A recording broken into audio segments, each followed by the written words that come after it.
So I stopped going there because we don't have boat because the boat is broken.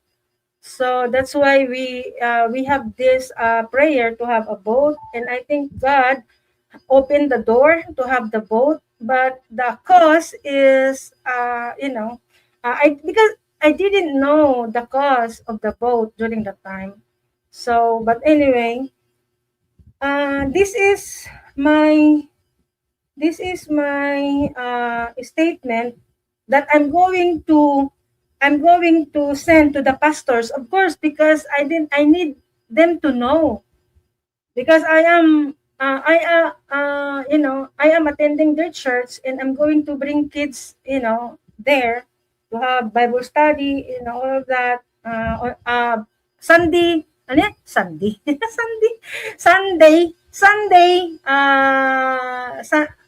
How you call that? Sunday Bible study with kids. How you call that, Charlie? Help me. The word. Sunday school. Okay. They need to have Sunday school that they can be together. So I need this boat so that they will have Sunday school.